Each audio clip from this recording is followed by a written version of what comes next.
Welcome. I'm Angelica. And I'm Gaia. Today, we're speaking to co-founders, husband and wife, Olivia and Jack from D.Louise. D.Louise is a 100% waterproof jewellery brand that won't fade or leave a mark.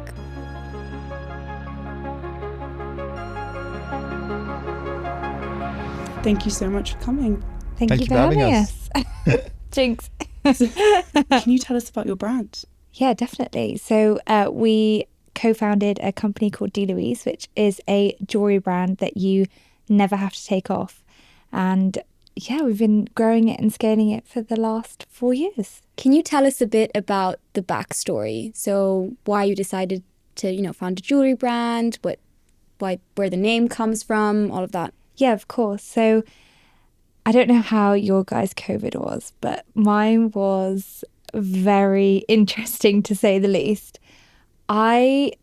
In the beginning, I thought it was amazing, COVID, because I was like, I don't have to work. There's like no one around. I can work from home. And I slowly began to realise that it wasn't all that that I thought it was going to be, and that work actually was giving me purpose. Absolutely. And yeah, so I so hear that. I think it just first came out like, oh, this is great, we've got some time off, and then it became almost soul sucking. Definitely. I would wake up, I would do Courtney Black's workout, so literally every single day. We all became fit. Yes, during quarantine. I was so fit. Yeah, I was so fit. I was doing her workouts every day, and then I had no work with my clients that I was working at the time. And I remember sitting on the sofa with Jack, and I was sort of telling him my frustrations. I was like, I'm starting to realise that I don't think I really have a purpose in my job. And I remember he said to me, he was like, oh, well, why don't you start a business? And I was like... So it was your idea? Yes. You're it was my mastermind. idea. He's the mastermind. I'm the anti-corporate, but I don't know, in terms of I always struggled in that work environment. I went into it. I've always been super entrepreneurial, but I couldn't understand why more, or at least Olivia in the situation, she didn't start a business. Yeah. Obviously it's not that easy, and it's been challenging, but I think that trying to instill that self-belief in her that you can do it, and fortunately we have done it, was hugely important. Yeah, and I remember he said to me, he was like, because obviously I'm not an entrepreneur at heart, and Jack definitely is. And I remember him saying to me, there's no difference between me and you. The only difference is that I've done it before and you haven't. And it was almost like from that point on that I really was like, my trajectory definitely changed. And when we started talking about starting a business, I was like, I need it to mean something to help my purpose and passion. And my favourite memories of as a child was going shopping with my mum and going clothes shopping, and we would go jewellery shopping, and that's where my love for jewellery really began. And when she passed away, I was having very similar feelings during COVID to when I lost her, because I feel like parents give you a lot of direction in life. And when I lost her, I almost lost that direction. And then when I was during COVID, I almost felt the same then. So when we were chatting about starting a business, I was like, I need it to mean something to me, A, to make sure that I give it a good go, and B, I just know that I would pour my life and soul into it if it was named after my mum. So it's called D.Louise after her, and it's just a tribute to her, really.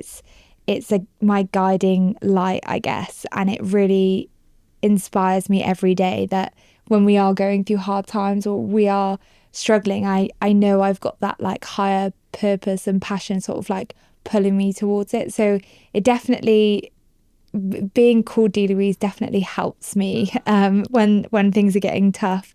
But yeah, that's sort of like the backstory behind it. And how did you learn to embrace that meaning yourself?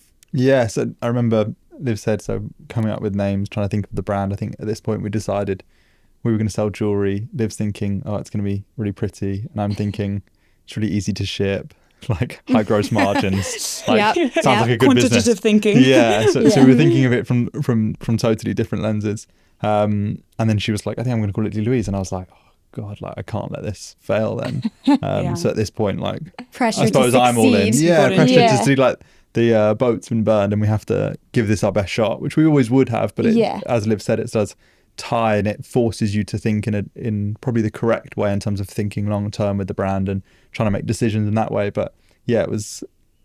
We've sort of got used to it now, but I think we still instill it in the team and instill it in everyone. Like, this is named after Liv's mum, and she's not even here to sort of argue our own battle. So we need to give it respect in every way we can. And so what does it represent for you in that way, for both of you? We're not doing this for the cash. We're doing this to build a legacy. We're doing this to build something with purpose. And I do think it changes our mindset on how we show up every single day. Well, for me anyway. Yeah, I think for me it's a subtle, like a realization and constant reminder to ourselves that life, without going too deep, life does come to an end, and you do, for all of us. That's the one thing which is inevitable. So let's just give it a shot while we're here, because Liv's mum obviously doesn't have that luxury, but we all should just, like, while we're here, it's one of our values is be brave. Like, let's just go after stuff, because be bold. Yeah, be bold with these things and take risks, and obviously make sure that they're calculated, but go for things. What was your business before? I had many, most of which failed. Serial entrepreneur. We've got time. No. So as Liv said, sort of like a serial entrepreneur, always, it sort of stemmed from me. I've always been extremely hardworking, and I still have that trait today. But I would go work on a building site throughout summers and do jobs like that. And I remember getting a job once, and I was earning about £80 a day as a labourer. And that was like huge money at that age, because it was, I don't know, over £10 an hour. I was used to be working off making bacon butties for 4 or 5. So I was thinking I was the richest man ever. But then I started buying and selling things. So it was like, and if anyone remembers ASOS Marketplace, like when vintage clothing, so I was like wholesaling vintage clothing. I was selling like headphones. I was selling, just buying and selling whatever I could get my hands on. But I realized I'd be like, why would I go work a whole day, get covered in concrete, go wash myself in the shower, and you'd get like really hard graft, when I could just buy one thing for £50 and sell it for 150 and earn the same money. I was like, I've just made like a hack. Did you figure that out on your own? Yeah, when I was like probably 13, 14. So I've always had like an entrepreneurial brain and really enjoyed like the game of business, and I still massively do today. It's probably, or it is my biggest passion by far. And then set up, was at university. I went into a corporate job, working as an analyst in a real estate fund. So I had that sort of like analytical mind, but I really felt like I'm too entrepreneurial to sort of be here. So I didn't really last very long there. I lasted about a year. I had a business I set up at university, one of them which did do okay and did have some success. So I dropped out and then pursued that. And then that was what I was working on up until I was working on it alongside D.Louise, but then went full time on it about 2 years ago. What was that business? It's called LS Personal Shopper. So we used to sell designer clothes basically to footballers and high net worths. Yeah. The problem I had with the business is it was supply. The biggest constraint was supply. So we couldn't get any more of the product. Even if the business grew massively, we were sort of capped on the growth we could achieve. So I got it to quite a good size, a good sized team and everything. But we basically couldn't get any more product, because the whole point was we were selling rare items. So there is a finite amount in the market, and we didn't control the supply. So I was like, the next thing I need to do, I need to control the supply. So fortunately with D.Louise, we've got that control. Yeah, we now need to create some more demand. Yeah, so I learned that lesson. What's interesting, what really jumped out to me is that you said that you don't consider yourself as being innately entrepreneurial, not in the same way that he is. What does being entrepreneurial mean to both of you? And is that different? As in, is it different for you than it is for you? Yeah, definitely. I think like when I see Jack's brain working, I'm like, that is such a skill set that I was not born with. I always think like, I'd never like to put like a cap on who I am and what I can achieve. So I definitely know that I'm working on my entrepreneurial skills. But he will just see something and be like, we can make that into a business. I'm just like, oh, I'm just so tired. So it's just like, I definitely try my hardest to be an entrepreneur and have an entrepreneurial mindset, but it's not something that comes easy to me. But what I have taught myself about entrepreneurship over the last 4 years is that it can be whatever you want it to be. And for me, it was leaving my corporate job and taking a huge risk and starting this company and just being totally fearless on what could happen on the other side. And I think the biggest thing for me and entrepreneurship is naivety. I think just go into these things and like not worrying about what's going to happen on the other side and just giving stuff a go. And I think if you can really back yourself, like really special things can happen. We had a moment there because you must know that every single episode, Every single one. the concept of naivety comes up. Youthful naivety. Youthful naivety. Nice. And sort of this just desire, like just this hope that it's going to work out, this belief that it's going to work out. Definitely. But it's so interesting you say that, because from what I'm hearing, it's two sides of the same coin, right? Like you can't have what you have without your brain, but you also can't have what you have without No, your 100%. brain. And they work together. So 100%. I don't see that as a separate thing. Yeah, definitely. We always say that we're like yin and yang. Like Yeah, Yin and Jack yang. totally is different. so commercially driven and I'm so not. So I also think there's a lot of power in accepting what you're not good at and asking for help in those areas. So I know that I'm not amazing at numbers. Like I even had to resit my maths GCSE when I was in my A-levels. Obviously I don't want to label myself, but I'm not very good at maths. And Jack is very number driven. So I think that's why we're like the perfect balance of commercial and non-commercial. Yeah, I think on the naivety point, I think it's a common trait in entrepreneurs to be, it's sort of delusionally optimistic, but Yes. it's surprising on how many, actually, I think intelligent people or people in general underestimate the likelihood of success if you actually put yourself, fully commit to something. But I think a lot of it is people don't fully commit. What does fully committing look like to you? Yeah, so like for D.Louise, like I just would refuse to let it fail. So it's a bit, I give the example when I talk about this is if a family member gets rushed to hospital and you leave the front door and your car's been stolen, you don't go, oh, no worries. Like you go, I need to find a cab. I order an Uber. Say if you lost your phone, you go, I'll pull down that person. If they say no, you'll find the next person. So you find a way. And I think it's a trait hopefully we adopt in the business, but just no isn't a no. Just refuse to accept. You make it happen. You make it happen. Exactly. And I think that's a common trait when I speak to like have mentors and stuff, is they have a different sort of wired a bit different in that way.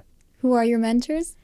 I've got plenty. So Are they the same actually for both no, of you? very Do you have different. Really, really That's different. Yeah, interesting. So different relationships, different mentors. yeah, massively. So obviously worked with Steve Hewitt, who invested into the brand, who's the ex-CEO at Gymshark. So he massively helps me out. I also worked with a guy called Toby Pierce, who founded a company called Sweat with Do you remember Kayla 18? with Kayla. Bikini Bodyguard? Did either of you do that? I would like to say that I know that, but I don't. I'm going to be very honest. So he's like Yeah. Well, I 32 did it. years old, but had a multi-$100 million exit. But probably the smartest bloke I've ever met. But worked quite closely with him. But the same with Liv. You've got some amazing mentors. Yeah. I don't know anyone right now. We don't have to speak about it. Come back to it. Yeah. Come back to No, it. but yeah, we work with fortunately some amazing people, but you do learn and you can see character traits which are just consistently come up. What other character traits do you think keep on appearing? Yeah, so I think grit and resilience, and we were chatting literally the other day, and I think the reason why D.Louise has done so well, I think we have incredible product market fit, and I think we're a great business and a great brand and operationally really good, but I actually think it comes down to resilience and grit and the fact that neither of us would give up no matter what happened. And I think something that I'm really proud of is actually my resilience, and I think I'm very very resilient in life and also in business. And I think if there's one skill that I see in all entrepreneurs, successful entrepreneurs, it is that determination to not give up. And I think these days it's like really easy to give up on things, but you can't fail unless you stop. So that's one thing that I am pretty proud of. Yeah, I think the same thing. It's like not seeing a failure as a loss and more as like an opportunity to learn. Like another scary but realistic. If you look at a series of entrepreneurs, if you go read every biography of every successful entrepreneur, how many of them had failed ventures before their success? So if you spoke to someone just as they were starting their first business, you gave them realization that just being transparent that this will probably fail, that like this, the history suggests that this will fail, but you will learn so much in that period. So every business I had, I learned a really big or multiple key lessons, or learned a skill set, which fortunately then have compounded, and a lot of them still warp and have led to our success now. But I would never have, I was doing it for the love of the game, but I would have never just gone, right, that's it, I give up now. Wasn't an option. What is success to you? I think it can be whatever you want it to be. For me, if you asked me 4 years ago, I would have said it would have been to have like freedom and control of my own time.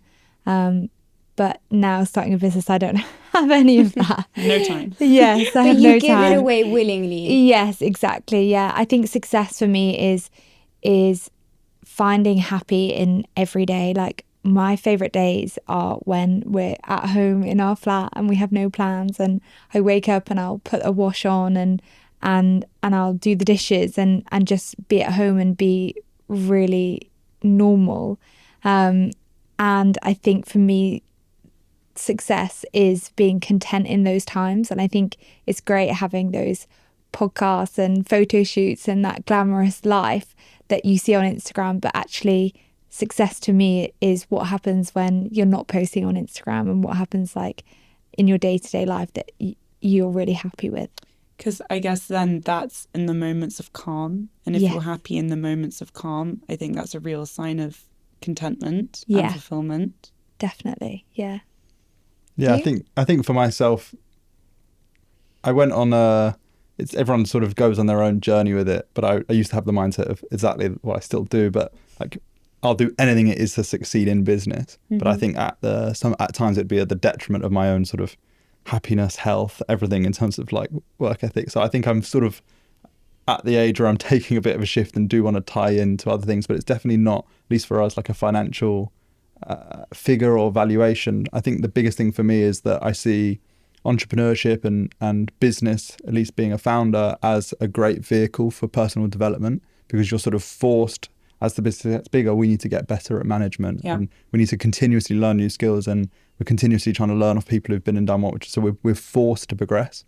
So it's like growth. Yeah, personal growth, I think I'm hugely believe that happiness is tied to growth, and like we try to do it with all of our team, but push them outside their comfort zone, both personally and in the business, because it feels uncomfortable, but that's actually when you see yourself develop and you see yourself get better, I think that's where people are happiest. What new skills are you learning now to get the business to where you want it to be? Yeah, this is a really good one. So I've got a long list, but I think the main thing for me is I just have so many ideas, and my brain is running at 1,000 miles an hour. So I'm just throwing ideas out there. That works with, say, I don't know, the 3 to 4 employees who sort of understand me. And, And live. And Yeah, because I can truly. just speak and be like, right, scrap that. We're going to do this. Change your plan. These are all the reasons why I've been thinking about it all this weekend. Whereas now we have a bigger team, I have to be a bit conscious and clear with how I communicate and articulate and try to explain things. Like I was reading about, even this morning, about Mackenzie, and how when they try sort of give or work with businesses, they try to create frameworks so it's easy for the whole business to understand.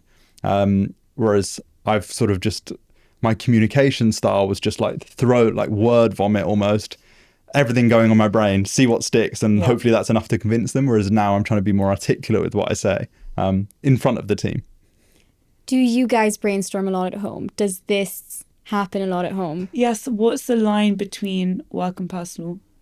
So I used to think in the beginning, like loads of people would say to me, oh, do you guys only talk about work? And I used to say, oh, well, I would feel like uncomfortable and be like, yeah, we only talk about work. But then I shifted my frame with it and realised, why is that a bad thing?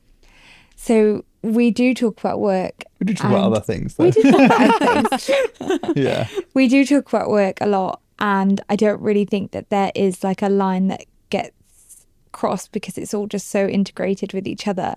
But we talk about it because we enjoy it. And don't get me wrong, when I'm on my sunbed reading my book and Jack's like, have you seen the ad account today? I'll be like, shut up. Not right now. Not right now. So you're guilty of that more often. Yes. Oh my Yeah, gosh. I don't Yeah. switch off. But I do Okay. think that there's not a time where well, there is We sometimes. would never say, "Oh, we can't talk about work tonight." No, Yeah. no. But I think it's like a different. That's just a societal belief in terms of people say, Yeah. "Oh, you shouldn't Yes. work on the weekend." If I enjoy working on the weekend, what Yeah. are you telling me It's what I whatever can? works for You do you. whatever Yeah. you want to do. Yeah. I'll You do do- whatever yeah, I want yeah. to do. Yeah. I genuinely enjoy it, so I think it doesn't feel like a it was burden. interesting what you were saying earlier about your work ethic. Do you ever get burnout? Is that ever a thing which happens? I think for me, I think it's taking time off is really, really important in terms of, I think it allows you to sort of separate and think more long term. In terms of like, there are periods where I've worked very, very hard in terms of like, my brain will literally be dead. Exhausted. Yeah, you know, after you've done like a really long exam, like you said at university, it's like a similar thing. Like your brain's just like, come on, if you ask me just what do I want for dinner, I couldn't even answer it. So I go through periods of that. I don't think there's a problem with understanding where your limit is.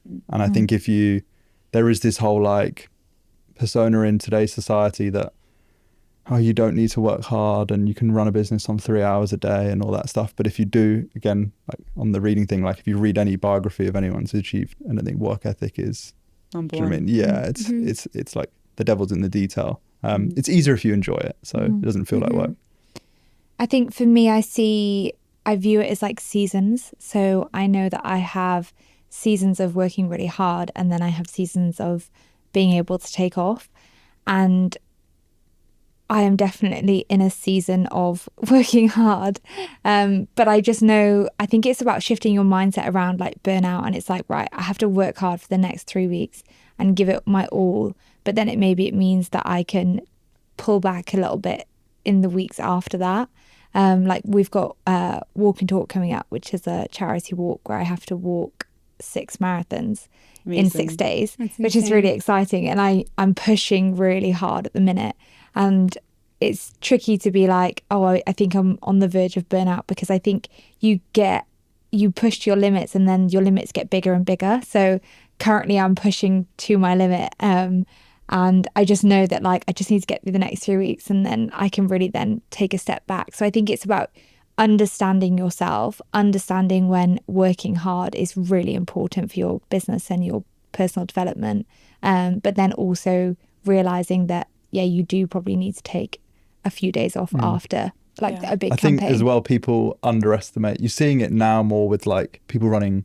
You see like an average in terms of their fitness, and they'll run like an ultra marathon. Do you know what I mean? You think, how have they done That's that? insane. And we underestimate how far the human body can actually 100%. be pushed Yeah. in terms of Medicine like, to head. sometimes people are like, oh my God, my aura ring says I should need to take today off. And it's like, you do realize like, I don't know if you could, there's an amazing book called Man's Search for Meaning, where it's talking about someone who during World War II and the conditions they lived through for literally years and years and years, no sleep, no food, all of this thing, and their body survived. Like but it gives a reference point of what actually you are capable of. Yeah. But people are quite on the wellness side of things. You need to learn how to adapt, I guess. Yeah. Yeah. It's part of human nature. It's interesting hearing you talk about it in seasons and then how pushing your limits and they get bigger the harder you push. It's kind of like a muscle that's when you first tear it, it's really painful, but then it grows bigger. 100%. Have you had a period when it was really painful and then it got good? Yeah, definitely. I feel like every day. I definitely, if you asked me 4 years ago to work the hours and the mental capacity that I do now, I definitely wouldn't be able to do it. And I'm inspired pretty much every day by Jack and how hard he can work for a long period of time. And I think I realised watching him how much that you could probably work if you really wanted to. But we had like a good example. We had a quarterly business review, which was some of the team. It's like a long meeting, so we were reviewing the last 12 weeks and sort of proposing the team are proposing what they want to focus on for the next 12. It's probably an 8-hour meeting, and by hour 7, everyone's wrecked. Destroyed. But yeah, in terms of like, do you know what I mean? We're not making Brain capacity. Yeah, like people are like not delivering I was making as well. everyone do star jumps. Yeah, it's tough, but it shows like it's. I think if you were going to be in a room with sort of A players or elite businessmen, they can go all night. Do you know what I mean? They're fine. So it is the exact same thing as like a muscle or a runner or something. That ability to focus, that ability to like cognitively still be there. It's like check in, log in, check in, enter that state but flow. When you people just get better. I used to have it with photo shoots. Like I would do a half day photo shoot and then I would sleep for like a week. And now I can do them like back to back. Like, and I remember I used to come home and I'd be like, I can't do anything for like the next few days because my brain would be so fried. Whereas now I'm just like there, like we have one this morning. I mean, I am a bit fried, but yeah, it's definitely like you just get easier. It just gets easier. Yeah. I think patience though is also important because you need to accept the fact that it will take time. And 100%. If you don't accept the timing of it, then you end up getting burnt out. Yeah, 100%, definitely. yeah. Take time to grow. Yeah. I think what's also interesting to talk about is in terms of leadership styles and how you run the company. What parts of the business do you take on individually? What parts do you work on together? How do you lead differently? How does that work? And then what are the values that you communicate? Do you want to handle it? Handful of questions. Yeah, sorry. No, that's all right. I think in Big terms bomb. leadership style, like for me, I think leading from the front is the main thing for me, just because that aligns with me. So I've worked in businesses before where, you know, you're doing all the work. It's the typical sort of like in that structure where you're doing all the work and everyone else is receiving, like the bosses is like out for lunches and doing all stuff. That really doesn't sit well with me. And I think as a leader of like even a sports team or a business, there would be nothing more that I would want to work for than a person who's leading from the front, in terms of they're going to be setting the example in every way possible. They're going to be over delivering on everything they can do. They're going to be mentoring you. They're going to be trying to push you. That's how I view leadership, and that's how I do lead. But I think by no means am I perfect, and it's a constant evolution of showing that vulnerability to the team. And like, we're on a journey here together. I've never been in the position we are now in terms of the team's growing. I will make mistakes every single day. But trying to lead from that. Do you want to touch on the values we have? I'm super passionate about our values. So it's live happy, be brave, and choose simplicity. And they're all really ingrained within the business in terms of the story or our team. So live happy is like a play on my name and also living happy. So I think energy is so infectious.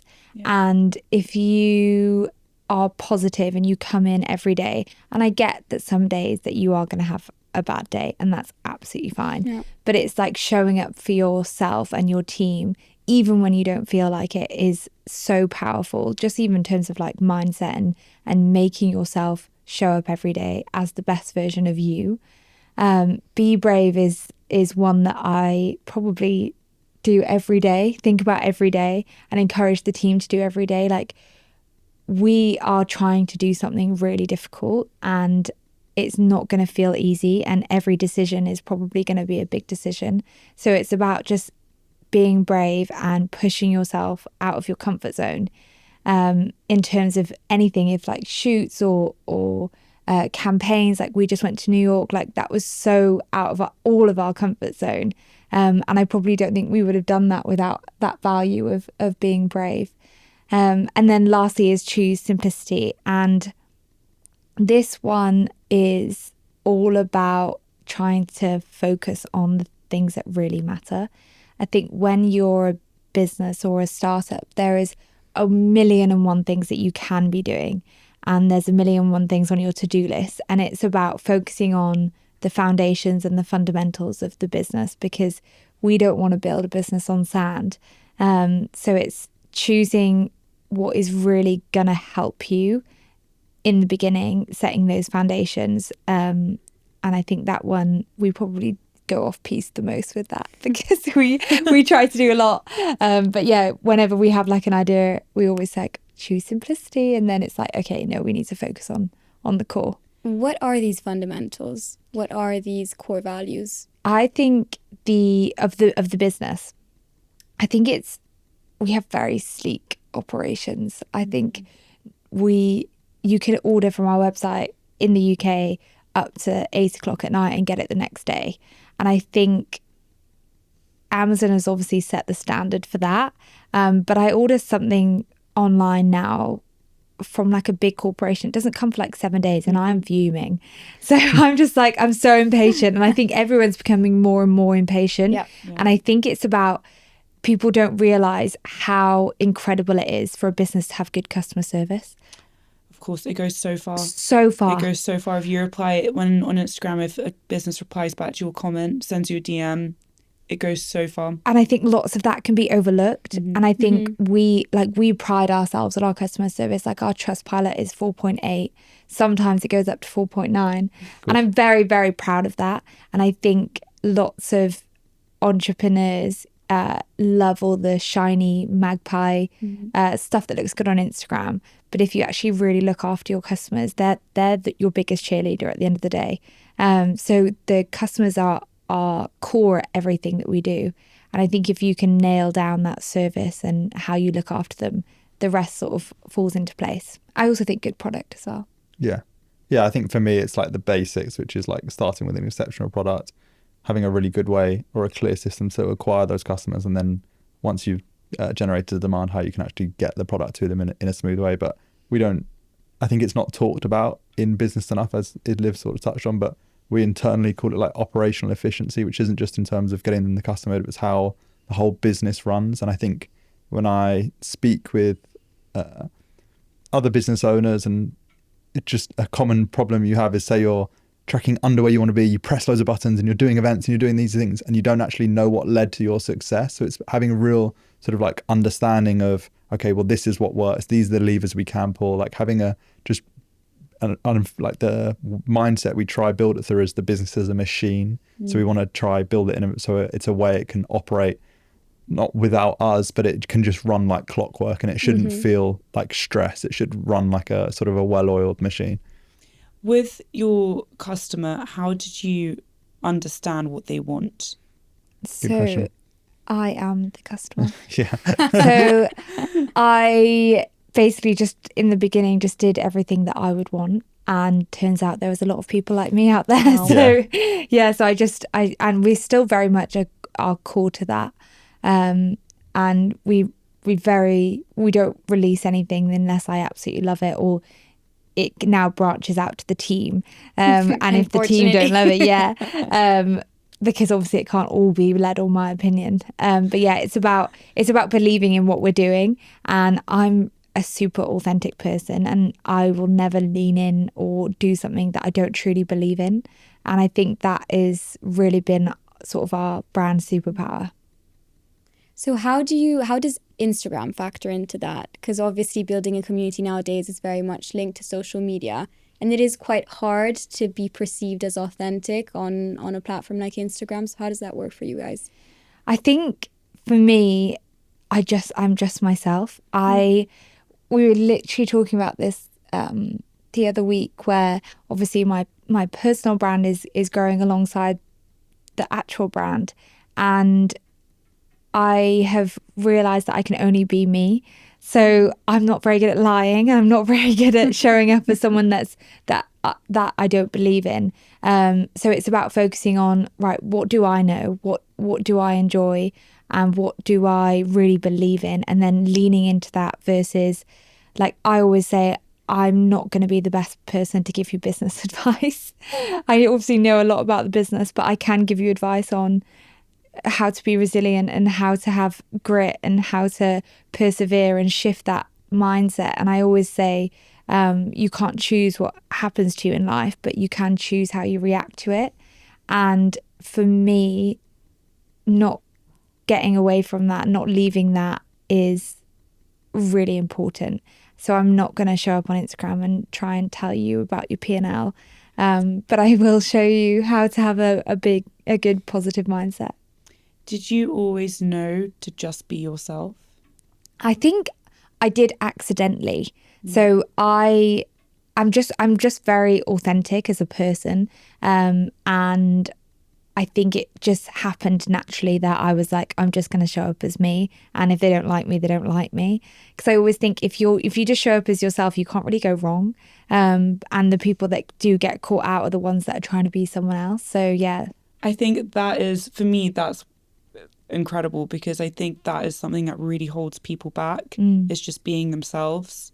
when, as you said, it's your greatest asset. Yeah. I think especially in a work environment, though. Yes. I think obviously on a personal level, on a social level, that is also a factor for a lot of people. But when you're in, when you're in the office, you feel like people are going to be judging you for what you say. So it's really refreshing to hear someone say that in the context of business, I think. Yeah. It's in when we host interviews, one thing I always like to know is like the person I would love to hire is the person who's had sort of like a weird teenage hobby, or weird in terms of like unusual, and they love some crazy and they got really into it, and then they became really niche. Yeah, just niche, because I know that they're just true to themselves. As opposed to like, do you know what I mean? If you go on social media now, so many people are the same, and so they're obviously not themselves. It takes courage to be yourself. Yeah, but I think it shows sort of like high agency. It shows that someone 100%. It's a really strong characteristic. In terms of moving on to the financial aspect, which is potentially a bit more boring, but in terms of funding, what was that process like for you guys? Yeah, so we didn't raise any money to begin with. Jack answered straight away. We didn't. The dynamic is very evident here. We didn't raise any money to start the business, so we were bootstrapped. Steve invested into the brand, but it wasn't because we needed to raise. It was because I didn't want to give away sweat equity, and I said, if you really want to be involved, then you need to put your money where your mouth is. Yeah. So the plan isn't to go and raise loads of money. I think that it's a totally different skill to, if we were going to say raise loads of money now, it then becomes, we've got to get really good at capital allocation. So how we can allocate that, which is a skill I personally don't have, but I have it at the level we have now, and we're continuously growing. But if we were going to go raise tens of millions of pounds, I then need to hire a senior leadership team. I then need to go take on new stores. I need to do all things I haven't done. So that, again, coming back to like the brand being named after Liz Mums, their risk probably I don't want to take, and we don't need to take. So we've had a slightly unique, but I can understand how capital can be so important to other business models where it is more sort of like capital intensive. So the plan is to grow organically and see how it evolves. You don't have a specific target in mind. You do? Yeah, in terms of like where I want to take the brand, is like the businesses I admire most are like the Pandoras of the world and the Swarovskis of the world. Like I'd love to grow a business of that size. But it then turns back to not because of the financial outcome. I think that would be the worst thing I could ever do to my kids, is hand them a multi-billion-pound business. So I don't have kids. No, but future kids, I just think like that's one way to make their lives really tough. Yeah, in terms of what's the purpose and all these things. So I definitely don't want to hand anything out. I think I'd give them minimal and give it all away to charity or try do something. But more of the game of like, I think that the personal development you'd have to go on and the journey you would have to go on would be so amazing that it's sort of, I don't like thinking small. With product development, what were your initial products and how did they grow? So I'm not a designer by heart, but I really know what I like. So in the beginning, where I didn't have the funds for a designer, I just chose what I liked. And they are still in the business today, and they are still our bestsellers. So it's the Essentials necklace, which is like a herringbone flat chain, super gorgeous, timeless style. And the paperclip necklace is also one of our most popular ones. And what we really try to do is the basics really well. We're a jewelry brand that you can reach for time and time again. And I really do think that shows through in our products. They're just like a great white t-shirt that you have in your wardrobe. But I love the product side of it, and I love that we've created something that pretty much everyone will be able to access, and they can wear it and they can feel confident, and they can wear it to the gym and they can wear it on holiday, and it's almost just like jewelry that just keeps up with you, which I think is such a great product in my opinion. It's like an accessible brand. Yes, definitely. Like I don't think that you have to spend a lot of money on things in order for them to look beautiful. I think you can really have incredible quality, incredible product, and it doesn't have to cost you the earth. Did you always love jewelry? Yeah, so I actually used to work at Pandora when I was younger. Yeah. Okay, that makes sense. Yeah, so I loved I loved everything about it. I loved they had such high standards in terms of like customer service. They had high standards in terms of like quality of product, and I really understood the market and what they wanted. And I definitely think that helped me in the beginning. When Jack's like, well, how does the marketing calendar look? And I'm like, well, Mother's Day was huge for us. Valentine's Day was huge for us. But obviously Christmas and gifting is huge for us. And I think that has definitely helped us in the beginning. Yeah. Interestingly enough as well, which is like a weird fate thing, is my uncle and grandfather are jewellers. No. Yeah. So, but they make more like fine jewellery, or like working in Hatton Garden with diamonds and stuff. So they, in your blood. So it's with both of our families, in terms of our parents would always wear a lot of jewellery. We would talk about jewellery. It was heavily gifted. So it's weird how the world works in that way. How did you develop the technology that ensures the high quality? Because your whole value prop is the no tarnish aspect of it. I'm really interested to know how that was developed. How was that developed? Yeah, definitely. So I always say the same story. Jack's probably bored of it. But if you imagine a piece of bread, and don't worry, I haven't gone mad, and you're trying to butter your bread with cold butter, it's like not going to melt into it. It's kind of like you're scraping and the bread's coming up on underneath. But if you put that piece of bread in the toaster and you then tried to butter it, it would soak into the bread and it would be this gorgeous little piece of toast and it would be all buttery. That is exactly what our jewelry is. I do this every morning. I have Marmite and butter every single morning, and that is exactly what I do. So you can visualize it. I can see it very clearly. Yeah, so imagine that now with jewelry. So we take stainless steel and we heat it up and we coat it in gold. And what happens is that where you heat up the metal, the gold soaks into the metal, and that's why you can wear it all the time. So it's 10 times thicker than normal gold plating. And yeah, the best analogy I've ever heard is the toast and the bread, because I feel like it really gives a picture of it. So visual. Did you come up with that? No, I didn't make it. I actually, in the beginning, I thought I was being conned by a man, because I told him everything I wanted. I was like, I want it to be really affordable. I want it to be really long lasting. And he was like, oh, have you heard of stainless steel? And I was like, he's definitely just like trying to make a sale out of me. But I was like, no, I haven't heard of stainless steel. And got some samples. And I was like, right, I'm really going to put these to the test. I'm going to put his money where his mouth is.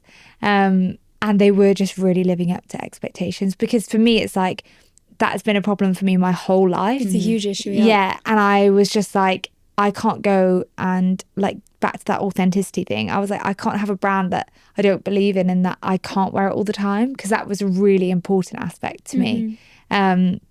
So once I started researching into it and found stainless steel, it was like, oh my God, it was almost like, sounds cliche, but it was like a light bulb moment. And I was like, wow, that is, it's going to be cool. So once you understood that was the way forward, how long did it take to actually bring a product to market? How long was that process?